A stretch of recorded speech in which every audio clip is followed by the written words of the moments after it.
Hi, my name is Liz Hathaway, and this is my look at the week ahead. What caught my eye this week, and it's the week starting May the 4th, 2020. Nearly said 2019 there. Well, it's an interesting week this week because we're going to see the North Node moving into Gemini. This is something I talk about in my overview of the year. It's a major shift because we know the eclipses now will be falling over the mutable axis, which has a different energy than when we're in the cardinal axis, the Capricorn Cancer axis, which is very much about self and society. We get now into the Sag Gemini axis, which is much more about trade. I think Mercury rules the North Node. Now the North Node is in Gemini, so it's about talks, it's about deals, it's about connecting up. And I think we're going to see a slow relaxation of the quarantine, the lockdown. Things are starting to move. They're already starting. I can see in Amsterdam things are moving a little bit more than they were a few weeks ago. Because we know Cancer, it's kind of quite protective sign. It's like keep everything close, stay with your family. Lockdown is very much a Cancerian sort of thing, you know, especially when there's a perceived threat. And I think now as we move into the Gemini Sag axis, you know, other things need to be taken into account, like the effect on trade, the effect on markets, the effect on the economy, etc. So this is a big shift. And that shift is taking place. The North Node is coming into Gemini on Tuesday. And just today as well, we start to see Mercury coming into conjunction, Mercury ruling the North Node, Mercury conjunct the Sun, and Mercury in CaZimi as well, just around the time that the node is making this shift. So that's always an interesting position. I think it's in 14-15 degrees Taurus, so look where that falls in your chart.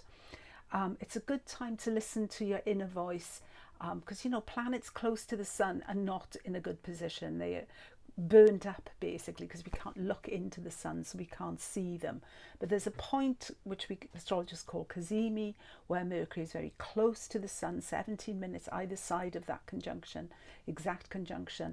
Mercury enters the heart of the Sun, so it's a bit like, you know, a trusted advisor having the ear of the king. You know, it's like transmitting something. So what's being transmitted? What message are you picking up? What's talking to you at the moment? What are you connecting with? What matters to you? It's an interesting conjunction, and that's actually today, Monday. So yeah, and then Tuesday we see the North Node going into Gemini. Very interesting. And what we also have on Monday, though, as well, is Venus square Neptune. I find that a very sympathetic square. Neptune is in Pisces at the moment, so it exalts Venus. Venus is in Gemini, it's a kind of a restless Venus. Venus is going to go retrograde soon. But still, you know, there's that quality of looking to connect, looking to meet up, looking to share, looking to, you know, in a way embrace things. It's a very, very sort of social, communicative placement for Venus, actually Venus in Gemini. Mutual reception still with Mercury, so these two planets are still helping each other out along the way. So, you know, there's kind of an interesting exchange there. And today, Venus square Neptune, it can mean, you know, that we're a little bit more sensitive. I know my son told me a story this morning which made me feel, oh yeah, Venus is square Neptune. It just came in a little bit closer than for comfort, you know. It kind of affected me, you know. There's a little bit like we can be yeah, touched, moved, disturbed or whatever when we get like close planet like Venus, one of the inner planets, touching a planet like Neptune, particularly in Pisces, where it's very psychic and where it's picking up all kinds of things. We're coming into the full moon. Full moon is on Thursday, moon in Scorpio, of course. There's always that sense with the full moon of having reached like the maximum distance. This is as far as we can go. I mean, and bearing in mind that we've also got the shift of the node now, you wonder how much further can we go with lockdown, and what are we weighing up here? What are the pros and cons? What are the benefits weighed up against the losses? You know, there's a kind of a moment with a full moon where, you know, you take stock. You have to really look at both sides of the argument. And again, we see this full moon feeding into Neptune. So Neptune's quite a sort of significant player this week. The moon in Scorpio is trine in Neptune in Pisces, and the sun is sextile Neptune, and that will be exact, that sun Neptune sextile is exact on Sunday. So Neptune is a player this week. Neptune is definitely a player. And what we also see on Saturday, of course, is Mercury. So Mercury's in the picture as well, ruling the North Node. Mercury trine Pluto as well on Saturday. So we can make a convincing argument when Mercury trines Pluto. You know, Mercury is in Taurus, so it's kind of slow to make up its mind. It's not rash. It's not like rushing in. It's taking time to really look at all sides of the argument. It's kind of convincing in a way. Mercury trine Pluto. Pluto you could maybe see as the experts, people in the know.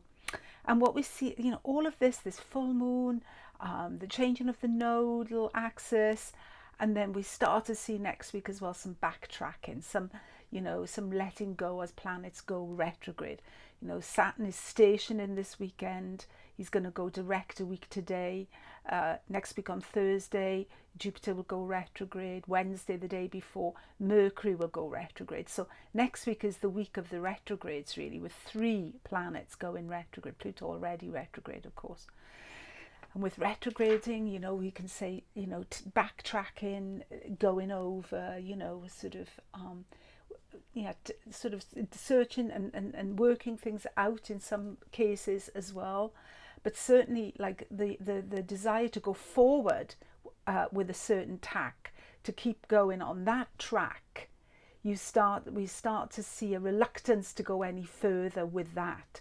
And so it's a slowly, you know, backtracking, taking things back, unraveling, and you know, finding a new position really in, you know, maybe, you know, I'm thinking personally at the moment, of course, of Corona, because that is the big story that's on all our minds.